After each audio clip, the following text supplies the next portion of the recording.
Welcome to Bisu, Bicara Seru, hosted by bestsocial.co.id. Here we will talk about travel and some other information related. With interesting guests, we will fulfill every curiosity for our listener. So stick around and enjoy our talks. Halo semuanya, welcome back to podcast. Hampir lupa. Podcast Bisu, bicara seru Best Hostess Indonesia. Karena kita udah lama banget nih nggak podcast ya. Yeah. Sedikit vakum waktu kemarin tuh. Ya, karena kita terlalu banyak antrian, kita bingung nih pilih siapa nih yang ngisi buat pembicara selanjutnya. Benar. Dan akhirnya kita kepilihlah salah satu ikonik ya. Yes. Siapa sih yang kenal sama Pak Dek Soto? Udah pada tahu kan semuanya. Ya, Om Swastiastu. Om Swastiastu. Assalamualaikum. Ya. Karena Pak Dek ini kan terlalu jadwalnya, aduh, harus antri ya kita ya. Jadi saya merasa terhormat banget to be one of your, the persons yang duduk di kursi panas ini. sangat ya. We're so happy to be with you. The honor is mine. To be with you for the moment.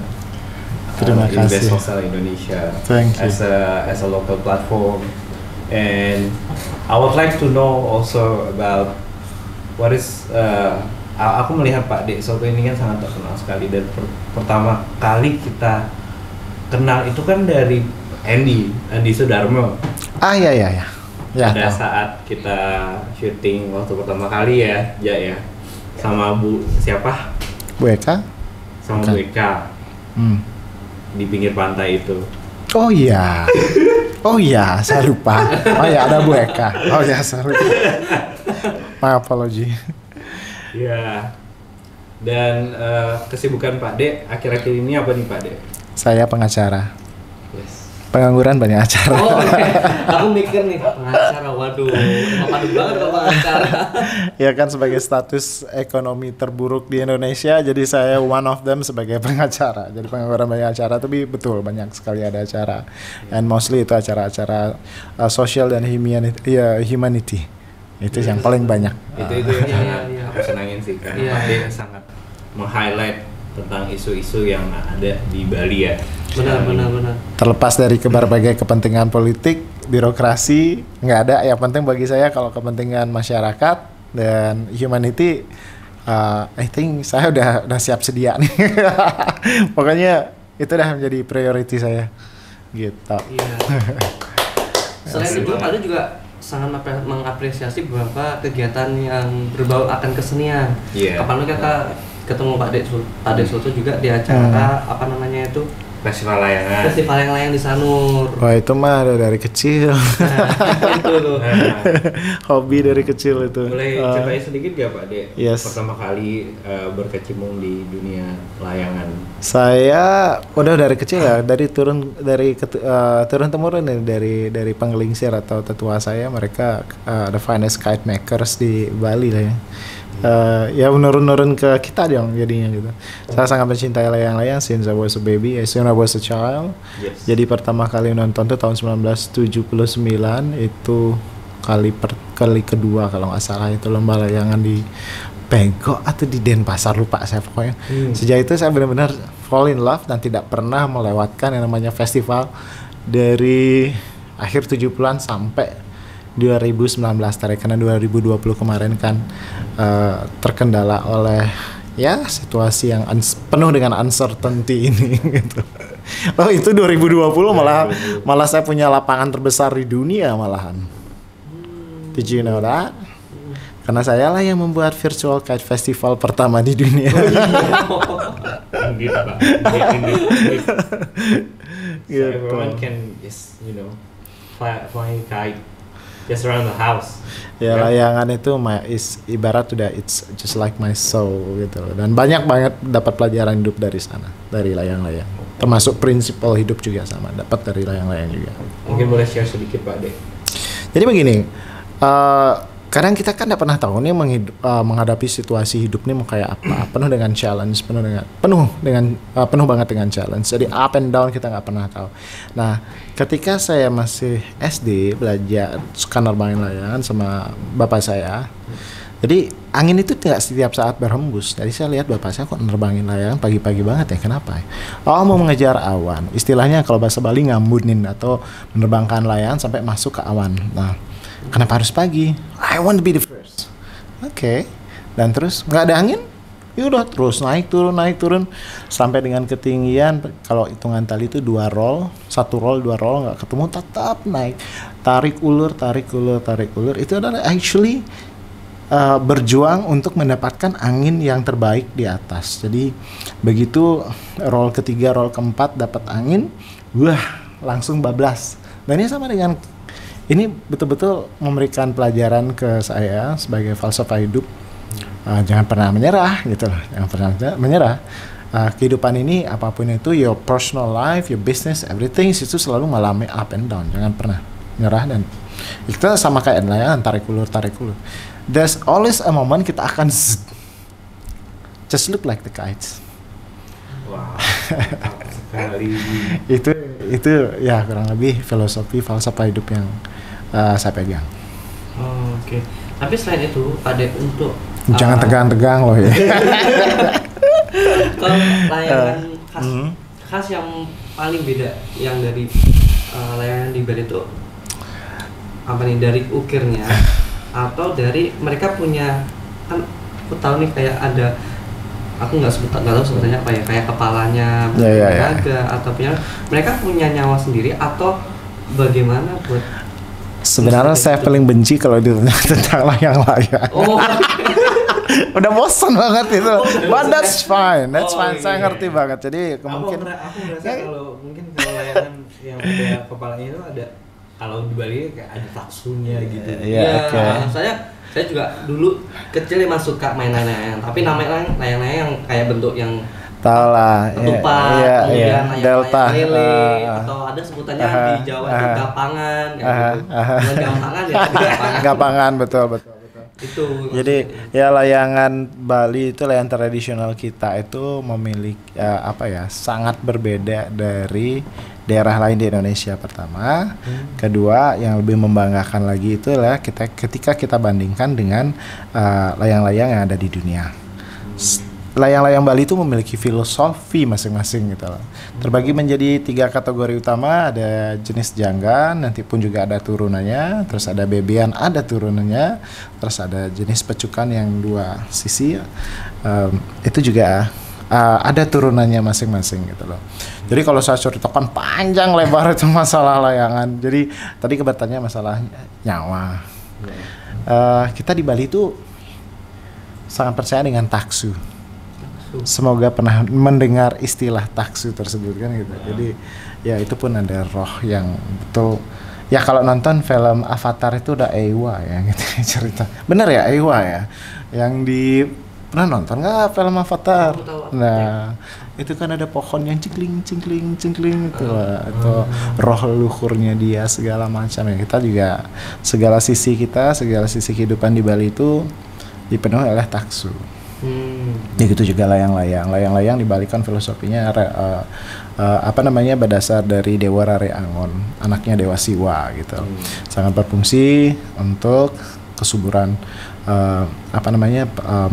kesuburan pertanian segala macam. Dari suara guangan itu belum ada sih scientific proof yang menyebutkan atau misalnya penelitian berdasarkan scientific proof di mana suara guangan itu, kalau kita percaya suara guangan itu akan menyuburkan tanah pertanian.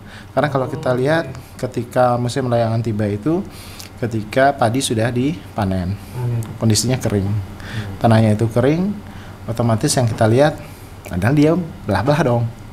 Jadi ada celah. I don't know apa hubungannya nih antara resonansi yang dikeluarkan, frekuensi yang dikeluarkan itu masuk ke dalam celah-celah tanah itu bisa memberikan suatu kesuburan. I don't know, itu belum ada scientific proof, but we do believe it gitu. Begitu Pak ceritanya. Keren. Maka saya bosan ditanyakan layangan. Kembangin aja terus udah gitu duluan. Tapi satu hal yang very funny ketika saya kan doing business everything, saya kadang suka meeting Jakarta atau misalnya kenal dengan orang-orang baru yang which is suka ditanya hobi dong gitu lah, main golf yuk gitu lah. Saya paling gak suka main golf dan memang dari dulu mah gak suka, saya sukanya mancing dan saya bilang my hobby is kite. Hah? Paling suka tuh ngeliat sih layangan. Kadang saya pikir, oke, saya tahu dengan body language itu kelihatan sekali, oh ini underestimate nih. Udah sambil HP saya, oh this is my kite. Saya tunjukin layangan jangan saya dengan mahkota 22 karat full of Swarovski dengan sebesar gajah, panjang 100, 200, 150, makanya yang tergede 250 meter. This is my kite. Jadi dia bengong, ini bisa terbang. Ini sih, tahu rasa loh. Underestimate. Dipikirnya mungkin adalah yang kecil yang saya tahu lah. Mungkin mereka itu berpikir yang lain itu mainan anak-anak ya, seperti yang tadi dia bilang itu yang Delta bla bla bla itu ya enggak dong. Udah beda lagi. Di Bali beda banget. Oleh karena itu kadang-kadang dunia internasional, terutama dari international kiters, kalau kita mengadakan lomba layang-layang, mereka tuh excited banget datang, excited banget. Ketika sampai di lapangan, ya berbeda sama lomba di Perancis, di Pasir Gudang di Malaysia, atau dimanapun ya. Setiap ada lomba layangan, ya penontonnya nggak banyak kok. Tapi kalau gitu, buak, sabrok-kabrok.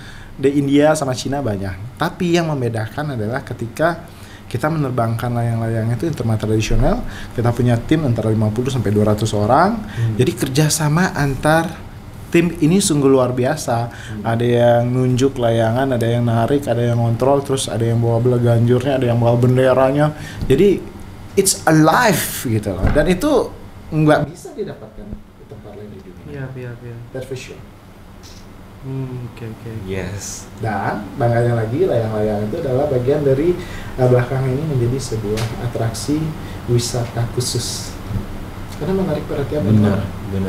Dan di lapangan saya dapat sering kok saya posting di Instagram wisatawan mancanegara, dia taking pictures, videos, kadang kita ngobrol di lapangan dan bahkan sengaja datang untuk layang-layang. That's amazing. Amazing. Dan itu kayak salah satu buat ngasih semangat buat orang-orang datang ke Bali lagi. Karena memang selama 2 tahun terakhir kan Bali kerasa banget nih untuk karena dampak dari pandemi ini kan. Hampa banget gitu. Ya, terus kan secara pelan-pelan sekarang masyarakat Bali udah mulai bangkit ke Bali nih dari kita terpuruknya akan COVID ini, penyesuaian baru lah kayak gitu. Sure? Mungkin ya. Mungkin kalau saya lihat seperti itu. Are you sure? Karena kan saya emang dulu emang di Jawa kan, habis itu pas masuk ke Bali beda pas ketika saya emang berniat untuk liburan. Terus sekarang posisinya saya pindah ke Bali bekerja dan posisinya pandemi. Terus kayak wah kerasa banget sih kalau Bali udah apalagi daerah-daerah Legian itu. Wow, beda banget kayak gitu. Pak Tian juga saya pikir sudah pernah berkeliling selama 2020 sampai 2021 sekarang nih. Luar biasa sekali, belum pernah dalam sejarah hidup kita mengalami kejadian yang super extraordinary seperti ini, penuh dengan ketidakpastian. Dan kita lihat masyarakat kita 80% terkait dengan industri pariwisata, which is itu adalah satu-satunya penopang ekonomi buat Bali. It's not easy. Mungkin orang di luar Bali akan melihat, oh fine, enak, bla bla bla, itu internal yang tahu adalah kita sendiri di pulau kita. Nah, let's say dirimu kan sebelum di Jawa, penduduk Bali baru udah merasakan kan the difference sungguh luar biasa. Jadi mungkin buat orang-orang yang di luar pulau kita, di luar Bali akan sedikit menyepelekan tanda petik ya.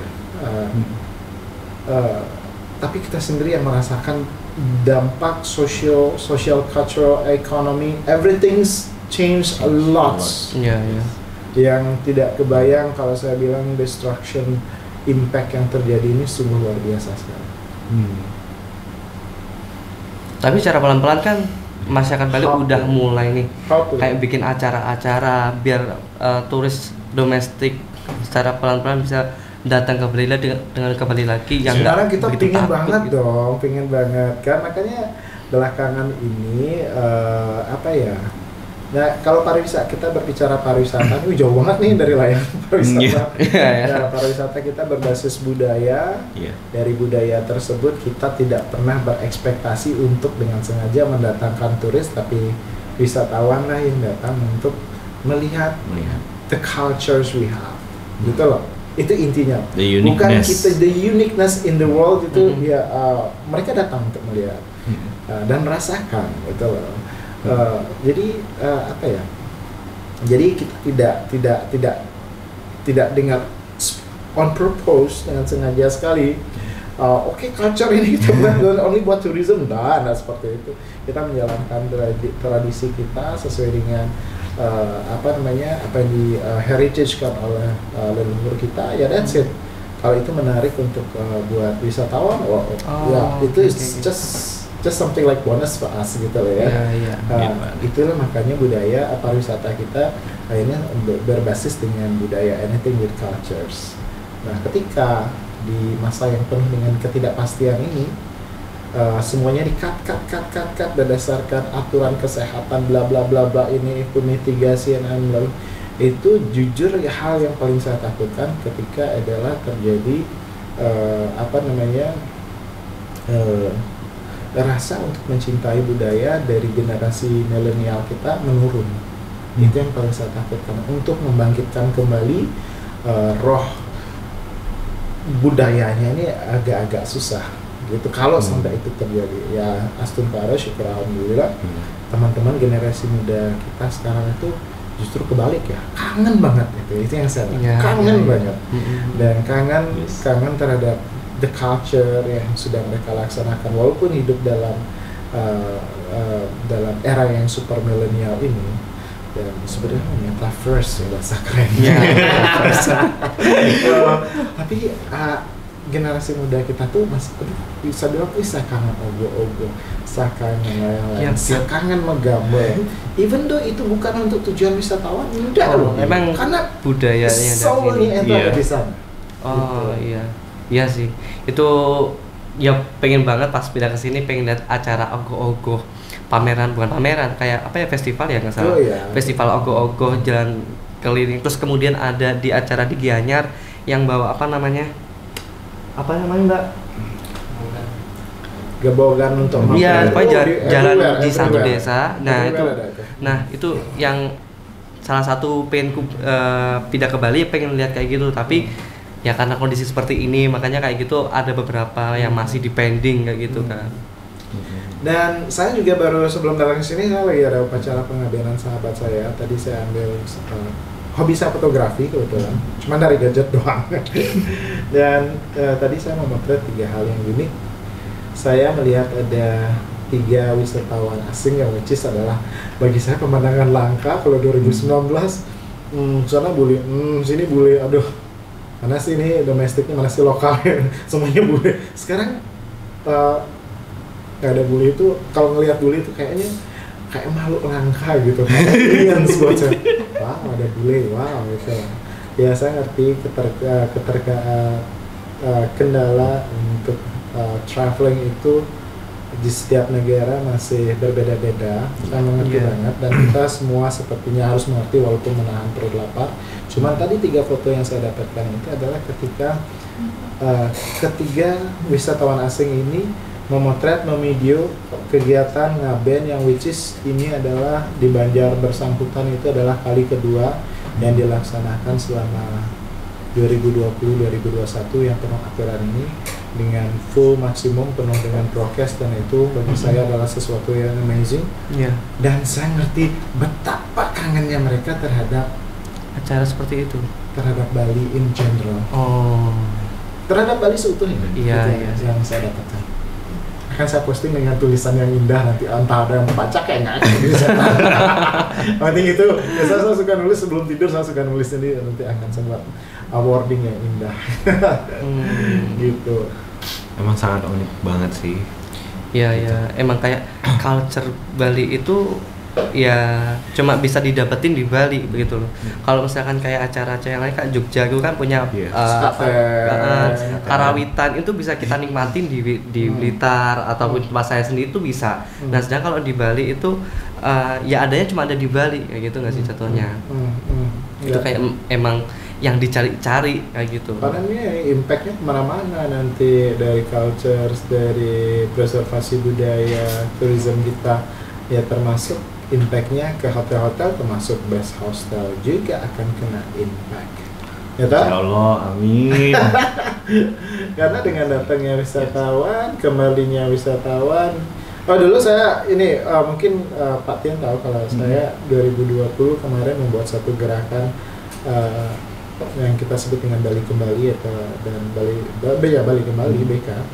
Itu saya bentuk bersama Mbak Jelantik dengan Dewan Jelantik, fotografer yang paling hebat itu beliau, Christina Marita dari Coklat sama Adik Krishna.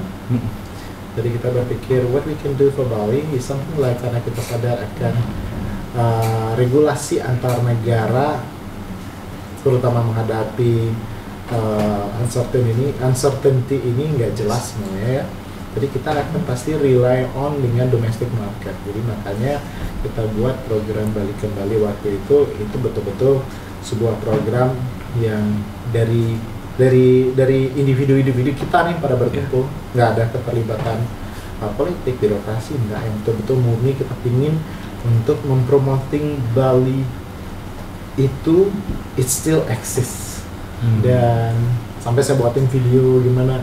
Dulu saya ngerti banget ketika saya mau jadi tamu di restoran, karena kulit saya hitam, datang lokal dipandang sebelah mata, naik turun, ya kan? Yes. Aku merasakan banget tadi. Sedih banget gitu. Ya, sedih banget. Oh my god, kita loh jadi customer kok dibeginikan, maaf gitu loh. It is not good. Buat teman-teman pelaku pariwisata yang pernah berbuat seperti itu, is not good. Membeda-bedakan customer, baru bule didewakan, baru orang lokal tidak dilirik gitu. Sorry tuh saya sampai Service-nya beda ya Pak De. Sampai saya buatin video waktu di Bali Kembali, saya buatin video edukasi tentang buat insan-insan pariwisata agar tidak membedakan wisatawan domestik dengan wisatawan internasional. We are the same. Kita berbelanja, tamu adalah raja, kita layani sebaik-baiknya, jangan pernah berekspektasi terhadap tipping segala macam. Ya nanti itu akan flowing. Iya. Rezekinya pasti akan ada. Oke. What next? Sejauh ini kira-kira ada kayak mancing terus nih.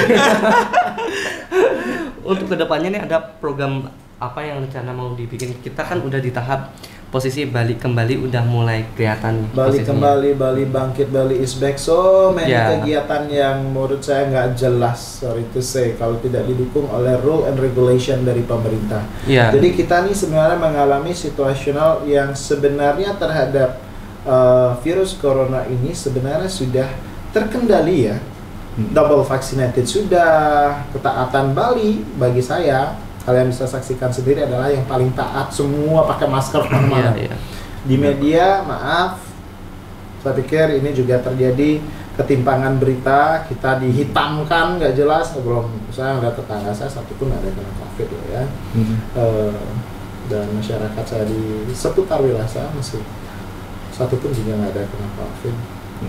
Jadi ini something yang wow, ini adalah media crush yang terjadi gitu. Selama pemerintah dalam hal ini tidak bisa memberikan kepastian terhadap rule and regulation, maka pariwisata kita akan mati, masyarakat kita akan pelan-pelan mati. I'm telling you for the right reasons. Si A, birokrasi A, ini aturannya, B ini aturannya, C ini aturannya. Contoh kita traveling, Jakarta menerapkan 2x24 jam PCR, Bali menerapkan 1x24 jam. Nah, ada yang bebas tanpa PCR. Nggak merata ya? so what gitu. Between port to port di Indonesia sudah mengalami ketidaksamaan. Bagaimana bisa kita berekspektasi between countries to countries gitu. Yes. Dan terlalu banyak politik kepentingan dalam memanfaatkan situasi. Itu udah fakta. Saya juga kalau misalkan melihat berita apapun itu kayak jadi harus nggak usah. Bener. Saya sepakat. Karena apa? Biasanya karena kalau berita seperti itu mereka kayak mentah-mentah terus langsung mereka emang butuh info berita ya. Tapi kayak belum selesai tapi mereka udah memunculkan. Betul. Begitu. Betul. Jadi lebih bagus saran saya nggak usah deh lihat berita. Lihat YouTube itu kita search Donald Bebek atau kita search tentang kendaraan, musik segala macam itu jauh lebih menghibur. Ketika kita nggak stres, imun kita getting stronger. Indeed. The best adalah our immunes depends on your immunes. Immunes kita kalau terganggu, otomatis kita gampang sakit. I'm telling you for sure, entah dokter yang mendengar. Kalau ada dokternya nggak percaya, hebat. Immune is the best. Start from kalau kita nggak stres. mindset. Iya, kalau mindset kita udah stres, kita ini pernah nggak dalam situasi ini nih mau tes nih, mau ujian matematika nih atau apa? Kita sudah belajar, sudah semua di dalam kepala, jangan kalau luar kepala kan udah lupa. Di dalam kepala nih, semuanya udah dalam kepala. Tiba-tiba karena merasa diri tegang atau stres, lupa semua. Tiba-tiba kita sakit perut, pingin ke belakang. Tiba-tiba kita pingin kencing, padahal kita nggak minum. Tiba-tiba kita pusing, padahal nggak sakit kepala. Ayo, that's stress. Itu mau mencuri kita sakit. Bisa nih. Logik aja lah. Iya. Tapi semenjak di Bali nggak stresnya kurang gitu. Saya emang merasa kalau kerja stress management ya mungkin yang paling penting ada buat kita itu adalah stress management. Kita menghadapi problem hidup ini udah pasti dibekali dengan masalah. Levelingnya aja yang berbeda. Dan terus yang the most important thing adalah how to manage stress biar kita tidak menjadi tertekan sehingga imun kita terganggu. I think itu mungkin kalau pemerintah menyadari hal tersebut buat masyarakat, I think it's going to be a very good idea to save people. Yes. I think so. Indeed, Pak. Karena it start from the mindset, and it goes to the heart. Ya dari heart, it goes to happiness, and it goes to along the way, to many positive things. I think. Kita mau bahasa Inggris, bahasa Indonesia, Bali atau Jawa? French. Dua-duanya. bahasa Jawa sekalian boleh. Ayo. Aku tahu. Iki wong Jawa. Lah, wis kabeh yang ngomong Jawa saya. Bisa ternyata. Rasa apa? Saya ngomong Jawa, ayo. Oke, kebanyakan orang-orang yang mereka yang hidup di Jakarta, di Surabaya, kota-kota besar lah. Mereka akhir-akhir ini menghabiskan waktu di Bali. Nah, kayak gitu menurut Pak De itu bisa impact langsung nggak sih ke masyarakat sekitar, atau ada yang mereka nggak sengaja nih bawa kebudayaan mereka ke Bali akhirnya mempengaruhi suasana di Bali sendiri? Ini tricky pertanyaannya, nggak juga sih ya. Karena aku bilang ya kembali ke tadi kita membaca berita. Iya. Orang-orang penting kita bilang, oke, Bali is overbook, pernah dengar kan? Iya. Oh my god, bintang 5 kita overbook. Data dari mana? Kebetulan saya adalah pengurus salah satu pengurus di PHRI Denpasar, Persatuan Hotel dan Restoran Indonesia Denpasar, dan saya di bidang kebudayaan dan lingkungan, that's my territorial. Iya. Jadi bahasanya bintang 5 overbook dari mana? Flight kita penuh, 20.000 wisatawan. Dari mana? Berarti wisatawan asing, orang saya tungguin. Saya suka mancing ya tengah laut. Saya tungguin SQ mana? 777-nya nggak muncul. Qatar mana? Biasanya pakai 777 juga nggak muncul. Dan terus Qantas itu biasanya pakai 787, loh kok nggak ada. Setelah 14 Oktober onwards, kok nggak ada. 20.000 dari mana? Setelah teman-teman di iPhone nggak ada, wisatawan kosong. Oh my gosh. Nah, kalau Jakarta yang tadi dibilang teman-teman di daerah lain di Indonesia datang ke Bali, on behalf of Balinese people and I believe on behalf of you both, kita berterima kasih ke saudara-saudara se-Indonesia yang meluangkan waktu dan juga uang mereka untuk berlibur di Bali. Itu amazing sekali dan itu bisa membantu sedikit perekonomian kita. Let's say 25.000 arrivals yang lately yang kita dapatkan dari domestik ini, tapi itu masih dibilang sangat too far away dari yang namanya ekonomi ini membaik, too far away. Jadi ya kalau nggak salah, seingat saya masih ada tercatat 2019 ada 156 ribuan kamar hotel yang tersedia di Bali. Itu yang terdaftar, yang nggak terdaftar kan masih ada hotel kecil, ada ruangan, villa segala macam. Let's say kalau itu diambil average, maybe over than 200,000 rooms available di Bali. Dalam kondisi normal di 2019, bahkan 2020 Januari kita mengalami lonjakan wisatawan terutama dari Cina sungguh luar biasa. Let's say kamar hotel kita memiliki average occupancy di atas 70%. Itu bagus banget. Buat bisnis bagus, buat masyarakat bagus, semuanya bagus. Merata lah ya. Merata. Nah, ketika apa kabar 25.000 passengers yang melalui Ngurah Rai datang, kita memiliki 150 aja deh. 150. Dari 25.000 itu, anggaplah 20%-nya itu adalah residensial. Orang tinggal di Bali, punya villa, orang kerja, orang mau ditahan, bolak-balik. Masih ada 20.000. 20.000 ini, anggaplah wisatawan. Dari 20.000 wisatawan ini, anggap yang memiliki buying power atau budgetnya unlimited nggak lebih dari 5%. Anggap ya 5% kalau itu cuma 1.000 orang. Nah kemudian dari 20.000 ini kalau kita ngambil double occupancy, potong dong jadi cuma 10.000 rooms doang, ya kan? Sedangkan kita memiliki masih 150.000. Kita masih minus 140.000 rooms. Kalau dia single occupancy, ya udah kita masih ada 130.000 rooms yang tersisa. Kebayang itu masih single digit occupancy. Pun misalnya ada certain hotel yang dibilang oleh birokrasi overbook, betul 1 atau 2 hotel doang dari sekian ratus yang tutup.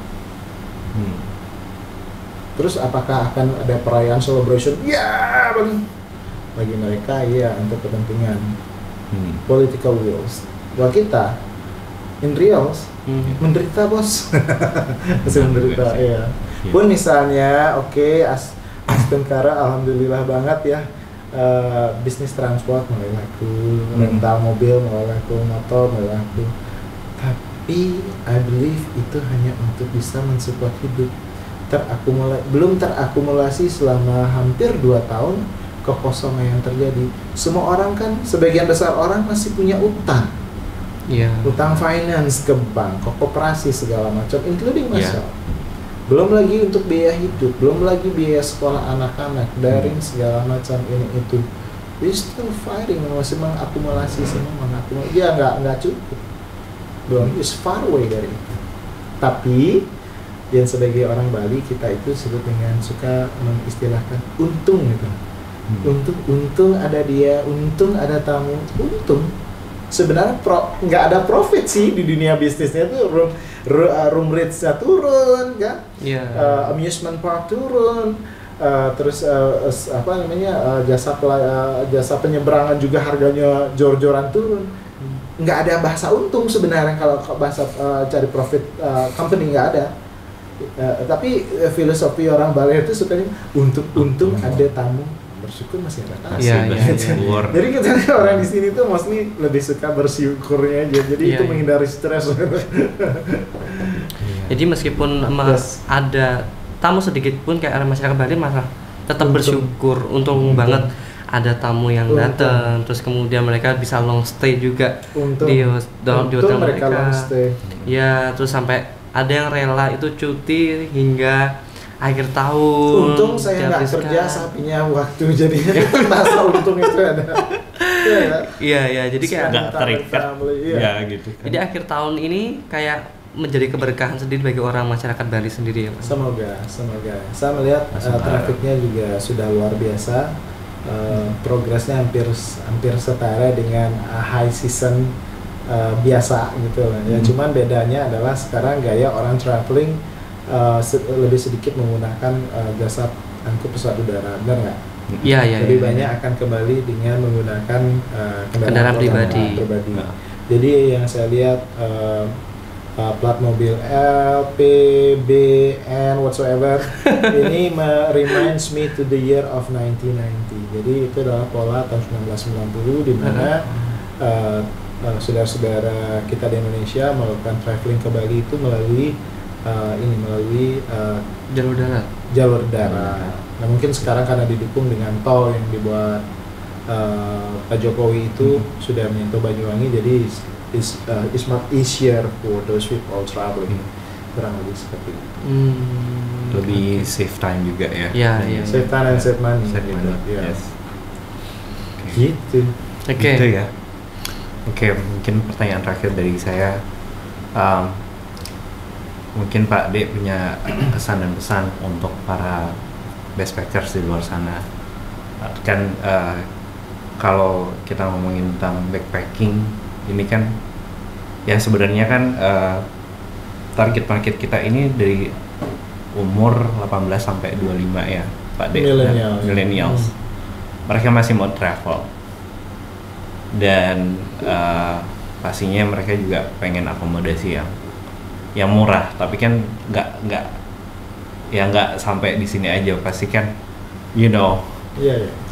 mereka mau yang safety juga gitu. Jadi pesan apa sih? Pesan aja. Jadi saya pikir buat teman-teman kalau mau traveling, lupakan dulu yang namanya gengsi, lupakan dulu yang namanya I stay in 5 star, terus gue loh tinggal di 5 star, gue sudah begini nih, level gue naik. Forget it. Carilah sesuatu yang paling aman, sesuaikan. Kalau bisa sih as much as you can save your money, itu penting sekali karena kita nggak bakal pernah tahu apa yang terjadi ke depan. Jadi buat teman-teman backpackers, jangan lupa untuk mengecek harga-harga kamar terbaik dari situs-situs yang sudah ada. Yang salah satu mungkin Best Hotel saya udah lihat di Instagram, bagus banget, penawaran juga bagus, range dari hostel yang ditawarkan juga bagus, why not gitu. Pun kalau saya punya rencana untuk traveling, I will choose and kan bisa select dari pilihannya kan banyak nih dari sosial media, kita bisa lihat. Kita harus bijaksana terhadap finance, jangan terlalu jor-joran, lupakan yang namanya ego, social status, sebentar itu lupakan aja dulu. Yang penting nikmatin dengan betul gitu lah. Dan saya suka backpackers juga.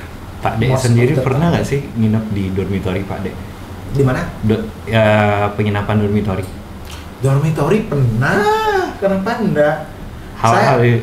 You know what? Mungkin orang akan tahu melihat my past. I was nggak kayak selebriti Bali yang lain. Harus hotel bintang 5. Yang showing ini ya ke luxury things bla bla bla. I know it's not my type. Tapi I've been trying gitu. I have that experience. Udah pernah menikmatin. That is not my style. Saya lebih suka naturally aja, yang simple aja. Saya seperti sekarang saya lebih suka keluar dari comfort zone. Lebih suka gitu ya, mungkin saya nyaman. Yang dormitory kenapa nggak pernah? Yang belum pernah saya coba itu kapsul, belum pernah coba. Belum punya opportunity untuk menikmati itu, belum kesampaian. Karena penasaran juga sih yang kayak di Jepang ya, kapsul itu. Gimana sih rasanya tidur gitu. Di Bali kita ada satu partner kita. Gimana? Oh ada? Di Seminyak. Oh iya? Iya ada. Belum pernah tahu. Saya pikir soalnya itu kan keluaran Jepang, maksudnya. Iya. Pertama kali saya tahu ya di Jepang. Iya. Haruskah ke Jepang untuk nanti ini? Rate-nya berapa? Worth to try. Kita 100 ribuan lah. 100 ribuan per bed ya.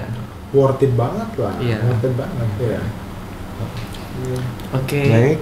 Udah cukup banyak banget informasi yang sudah disampaikan dari Pak De, dan kita banyak menerima ilmu baru nih. Yes.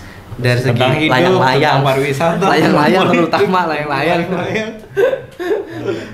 kasih sama-sama. Semoga kita kedepannya bisa kolaborasi di lain platform, dan kita mungkin bisa kalau ada event-event dari Pak De bisa dikabarkan ke kita. Siapa tahu kita bisa report langsung ke acaranya Pak De. Segera kita gitu. ada sebelum ditutup aku sih sebenarnya ada 2 event 2022. Satunya adalah kegiatan tetap humanity. Humanity itu bukan sembako lagi, that's Garret. Penataan mensupport hidup orang cuma 2 minggu. Tapi saya bersama beberapa media dan teman-teman yang biasa saya ajak kerja kemanusiaan. Jadi kita sudah saya sih sudah buatkan sebuah plan untuk membantu generasi milenial, bukan berupa sembako, bukan cuma orang milenial doang, tapi teman-teman yang masih belum dapat kerjaan atau yang sudah di PHK, dengan sebuah program managing finance, memanage finance dengan baik itu seperti gimana, kemudian mengajarkan mereka berinvestasi. Nah, ini salah satu solusi tercepat untuk pemulihan ekonomi. Jadi mungkin nanti ada 25 sampai 50 orang terpilih, dan itu biayanya gratis, dan nanti akan langsung diberikan mentornya ini adalah salah satu finance advisor terbaik di Indonesia, kebetulan dari Bali. Saya kemarin juga sudah meeting tentang itu. Beliau saya belum menyebutkan nama, beliau ini adalah betul-betul orang yang pingin ngayah itu apa sih? Berbakti. Yang tidak mau untuk dibayar untuk itu, enggak. Beliau akan membagikan ilmunya setulus hati beliau. Nanti akan ada yang semua. Itu mungkin ngambil di minggu ketiga Januari. Ya, plus juga nanti saya khusus di Sanur, saya membuat acara 5K runs, 5K color runs and eat and charity. Coba deh. Lalu 5 kilo color, terus eat, setiap 1 kilo mereka makan, dan charity, ada charity-nya, karena nanti kita akan kumpulkan donasi-donasi untuk yang paling mengerikan ini adalah climate change, kan kita sudah banyak victim, sudah banyak korbannya. Jadi climate change charity-nya akan kita siapkan untuk akan kita salurkan ke mereka-mereka yang mengalami bencana alam. Jadi the virus thing saya sudah lupakan, nggak ingin ada di kamus kita. Kita harus concern terhadap climate change, dan melalui 5K ini sebenarnya 5K yang short sih, karena saya sendiri ingin memperkenalkan Sanur sebagai tempat yang menyenangkan untuk jogging. Benar. Karena kita punya jogging track baru. Yes. To be very amazing. Aku ngeliat tuh pohon kelapanya tuh yang kemarin. Nanti kita foto di sana. Ikonik ya. Setiap 1 kilo lewat, nanti di mana misalnya depan hotel, pas 1 kilo hotelnya, nanti hotelnya nyediain makan, kita belanja 10.000 atau apa. Orang harus makan. Nah, setiap lewat 1 kilo lagi, misalnya kosong nggak ada tempat, saya akan organize UKM dagang jagung, dagang lumpia, segala macam. Kita harus belanja. Peserta harus belanja. Makan. Gitu. Jadi ini salah satu kegiatan yang I think is going to be very fun. Yang mungkin semoga ini sebuah teaser yang kita siapkan ini semoga akan menjadi frequent untuk acara yang frequent untuk diselenggarakan oleh teman-teman di pariwisata. Baik Pak De, thank you so much. Kayaknya dua-duanya boleh join nih Pak ya. Boleh banget. Izin dulu ke bapaknya dulu. Baru ikut nanti. Boleh banget. Oke. Siapkan diri dulu untuk lari-lari. Bangun pagi dong. Iya. Oke, baik, terima kasih banyak Sobat Pak Backpackers. Semoga sehat selalu, diberkahkan ke depannya. Amin. Dan semoga kita Bali bisa tambah semangat lagi di tahun-tahun berikutnya. Jangan stres, dan kita bisa melewati kok, for sure. Yap. Sure, bisa. Together we can. Ya. Oke, Alright. terima kasih. See you Backpackers. See you.